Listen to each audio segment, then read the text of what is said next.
안녕하십니까. 함창조연구소 소장이자 나름 7단 창인이라고 주장하는 사람입니다. 함창조는 함께 더불어, 그리고 창조는 세상에 존재하는 모든 제품들의 시작이라고 저는 표현을 합니다. 그러한 시작에서부터 함께 더불어, 즉 협업을 잘하자는 것입니다.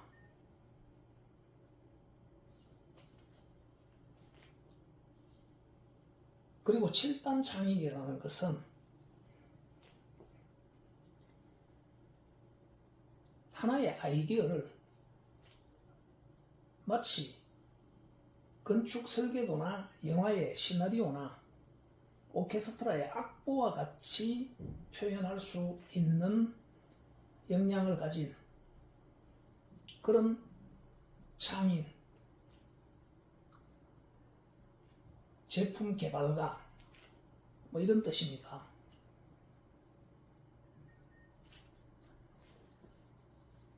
그 아이디어 표현물이 어떤 형식인지는 아직 구체적으로 이야기할 수는 없고, 이러한 7단 창인의 관점에서 이 함창조가 활성화될 수 있는 그러한 행위계를 인위적으로 형성하고 그 행위계의 일원들을 무장시키는 교육을 함창조 교육이라고 합니다. 저는 이러한 연구를 길게 한 30년 정도를 수행해 왔습니다. 긴 연구가 좋은 연구라고 할 수는 없지만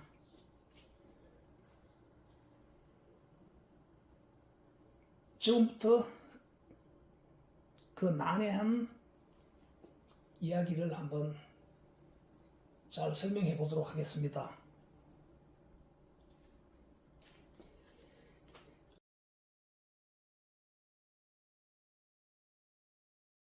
건축계와 영화계와 음악계, 즉 오케스트라계,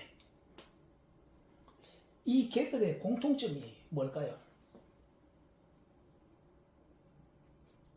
바로 공유되는 어떤 표현물, 즉 건축 설계도, 시나리오, 악보를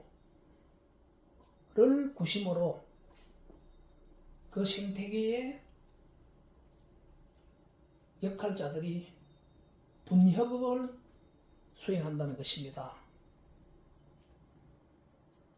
그런 생태계라는 공통점을 가지고 있습니다.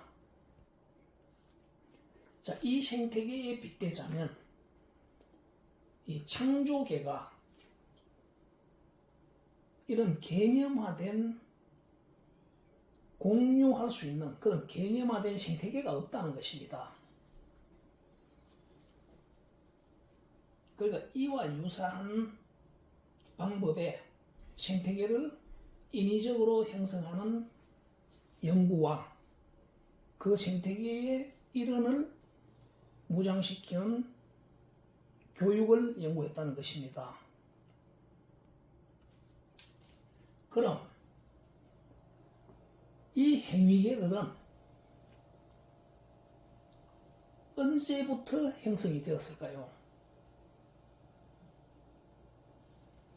자세하게 구체적으로 그 형성 시기가 언제라고 표현된 자료들은 없습니다. 가령 건축계라는 것은 일본에서 토목, 건축 이러한 용어들이 17세기 8세기 정도에 생겨났어. 그 이후로 우리나라로 유입이 되었다. 그리고 영화계는 에디슨이 영상기를 개발한 20세기 초쯤 이후부터라 할 수 있겠죠. 그러면 오케스트라 음악계가 제각각화되어 있는 여러 악기들을 체계적으로 모아서 하나의 생태계를 형성하는 데 있어서 그 체계화된 그 생태계가 형성된 것이 먼저일까요? 아니면 이 악보적인 표현물이 먼저였을까? 이것이 뭐 그냥 닭이 먼저냐 계란이 먼저냐 뭐 이거하고 비슷한 이야기가 될 것 같습니다. 그렇게 했을 때 뭐 오케스트라라는 용어가 최초로 사용된 것들이 18세기 근경으로 표현되어 있던 것 같습니다.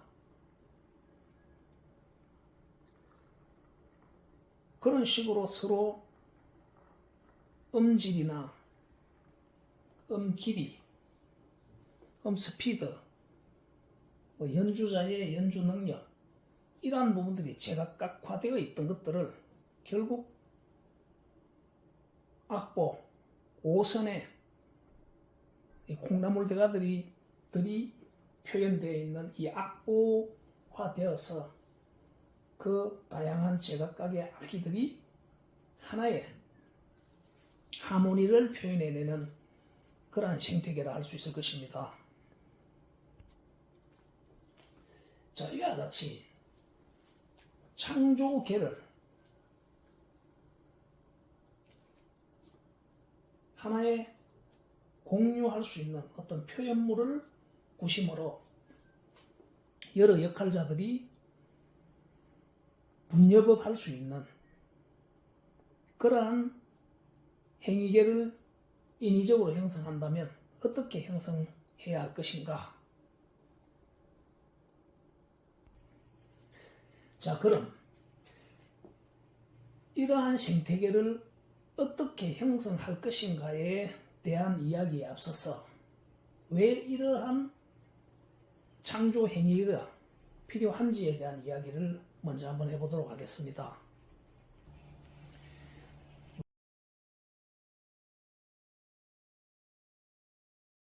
왜 필요한지에 대한 이야기를 세 가지로 나누어서 한번 해보도록 하겠습니다. 하나는 7단 창인의 입장, 그리고 창안의 입장, 그리고 또 하나는 그 창안이 악보와 같이 표현될 수 있다는 전제에서 그 창안을 시장 노출까지 시켜줄 수 있는 그 과정의 역할들을 수행해줄 비옥한 인적 자원, 즉 이 부분은 입시 교육의 한계로부터 발생되는 어떤 부족한 일자리,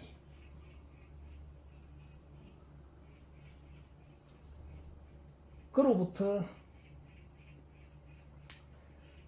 취업하지 못하고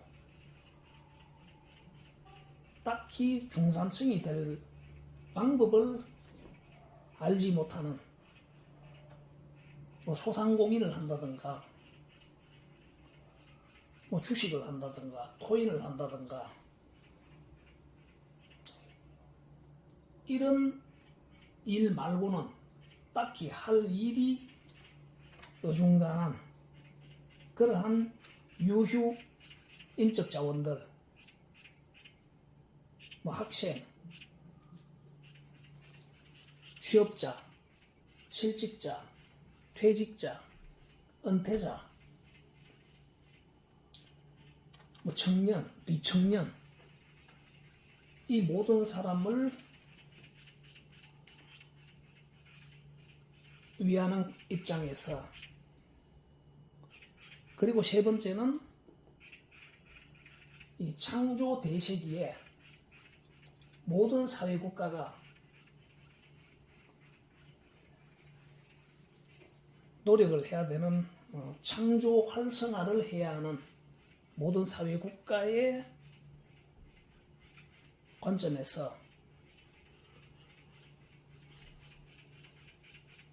이 세 가지의 관점에서 하나하나를 이야기해 보도록 하겠습니다. 다시 정리하자면 아이디어는 많다. 뭐 좋은 아이디어든 좋지 않은 아이디어든 유형이든 무형이든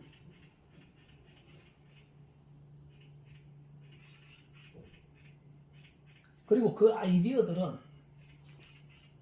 결국 시장력을 창조하기 위해서 탄생되었다.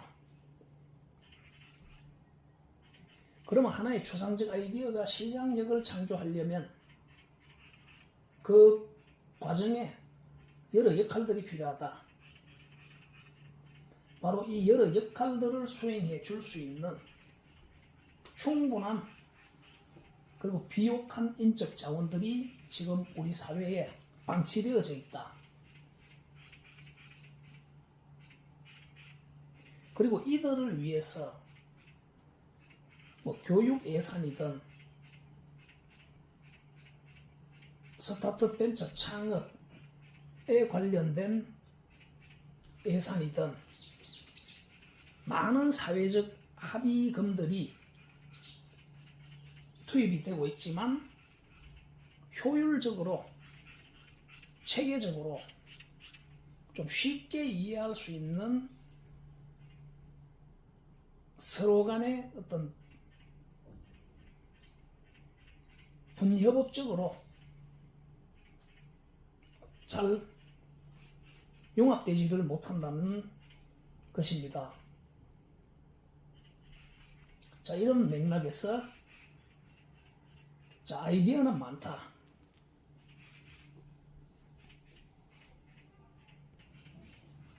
자, 이 세 가지 중에서 먼저 비옥한 인적 자원에 대한, 즉 입시 교육의 한계, 입시 교육의 혁명 방법에 관한 이야기를 먼저 한번 해보도록 하겠습니다. 아이디어는 많다. 이 아이디어를 시장력을 창조하도록 그 과정에 역할을 해줘야 될 사람들이 현재 어떤 상황에 있는가를 입시 교육에 빗대어서 한번 이야기를 해보도록 하겠습니다.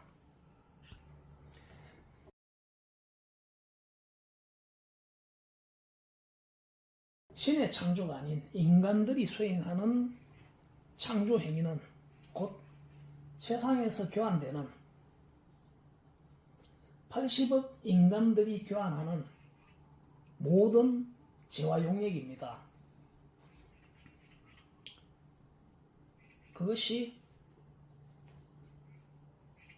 뭐 원자품, 분자품이든 고분자품이든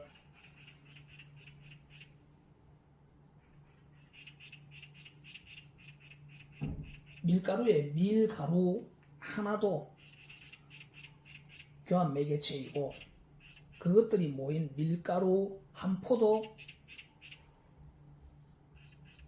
분자품이고 그리고 휴대폰과 자동차와 같은 고분자품들 이 모두가 한 품으로 이해를 한다면 그런 품들이 시작되는 것이 곧 품의 시작, 시품, 창조를 할 수 있습니다. 자, 이러한 창조를 도전이라고 정의하고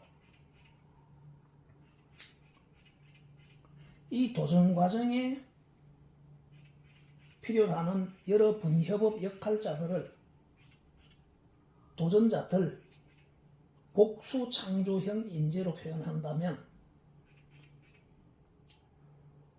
그 역할들이 앞서 이야기했듯이 건축계나 영화계나 음악계와 같이 표준화된 어떤 역할들로 분류가 될 것입니다. 이 역할들을 전공학과, 직업으로 표현을 하고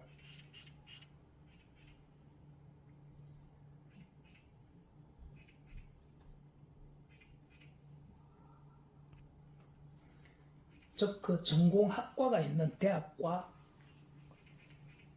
기업의 일자리, 직업과의 관계가 어떠한가에 대해서 이야기를 하자면, 기업이라는 것은 결국 그 기업의 대표가 최초에 하나의 아이디어로 시장력을 창조하는 도전을 혼자서 북치고 장구치면서 성공을 했습니다. 그 결과로 시장 원심력이 창조가 되었고, 이제 그 시장 원심력을 유지하고 성장시키기 위해서 기업 조직이 형성이 되었다. 즉 그 연장의 분협업을 수행할 역할자들이 형성이 되었다는 것입니다. 자, 앞서 한 부분을 창조계라고 표현을 하고, 창조도전계, 그리고 뒷부분을 유지, 경영계로 표현을 한다면, 하나의 추상적 창안이 결국 시장력을 창조하고 성공을 통해서 그 유지를 위해서 일자리가 만들어졌고 직업이 만들어졌고, 그 연장에 파생 상품이 되고 주식, 채권, 선물, 옵션과 같은, 그러다가 언젠가는 모든 것이 도태되고 소멸이 된다. 이러한 경제 순환적 관점에 봤을 때 결국 이 기업이 요구하는 이 역할자들을 제공해 주는 것이 결국 대학이고 대학의 전공들이라는 것입니다. 입시교육이라는 것은 결국 이 기업의 일자리를 얻기 위해서 대학이라는 과정과 그 전공을 선택하는 그 과정을 거친다는 것입니다. 바로 그 부분을 거치기 위해서 지금 입시교육이라는 제도는 초등학교, 중학교, 고등학교 12년 과정과 심지어 유치원 과정에서부터 재수, 삼수, 또 취업을 위한 또 재수, 삼수, 이러한 10수년의 공부를 해야 되는 그러한 처절한 형국이 되어 있다는 것입니다. 그런데 중요한 것은 과거에는 그렇게 대학이 그 교육을, 전공을 판매를 하고 교육비를 받고 그들의 고생과 노고를 퉁치는 그런 관계가 형성이 되었습니다. 말 그대로 그냥 100% 정도의 취업을 보장해 줬다는 것입니다. 그런데 시간이 지나면서 여러 가지 변화 요인에 의해서 그 충족해 줄 수 있는 부분이 절반에 못 미치기 시작했다는 것입니다.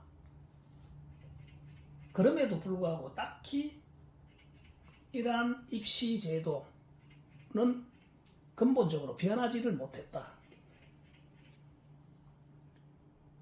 그러다 보니 그 10수년을 죽기 살기로 공부를 하고 또 사교육을 해야 되고, 학생은 물론 학부모들 모두가 적지 않은 애완들이 그 속에 담겨져서 처절하게 경쟁하는 그러한 형국이 되어버렸다는 것입니다. 그럼에도 불구하고 절반 이상의 그 도전자들이 좀 막말로 둘러리가 되어버렸다는 것입니다. 이 절반의 누군가들이 그 일자리, 중산층이 될 수 있는 먹거리를 획득하는 데 있어서 같이 경쟁을 해오면서 절반이 둘러리가 되었고, 이 둘러리가 해마다 누적이 되어서 뭐 청년, 비청년 이렇게 전체적으로 따진다면 좋게 1000만 명 이상의 둘러리들이 만들어졌다는 것입니다.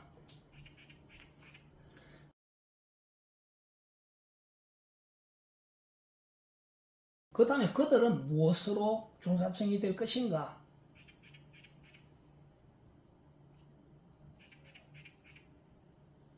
뭐 김밥 장사, 피자, 분식점, 치킨집, 이러한 소상공인, 그리고 뭐 주식, 요즘은 코인, 이런 일들 말고는 딱히 할 일이 없다는 것입니다. 물론 적정하게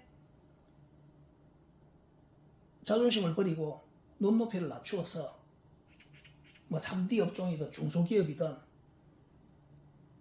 급여가 좀 적은 그런 일자리로 타협을 보고 가는 사람들도 있습니다. 하지만 그 갭이 어떤 급여의 간격 등 여러 가지의 어떤 간격과 양극화가 심해져 버리니까 이 둘러리들이 점점 더 많아진다는 것입니다.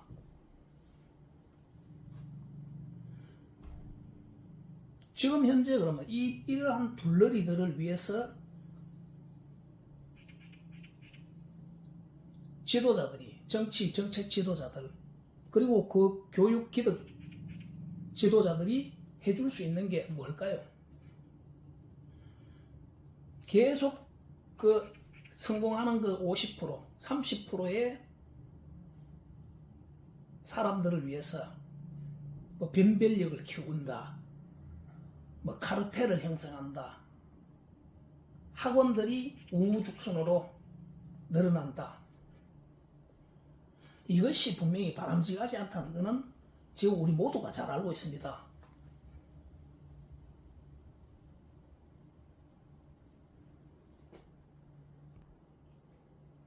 자, 바로 이 둘러리들을 위해서 필요한 것이 창조교육이다.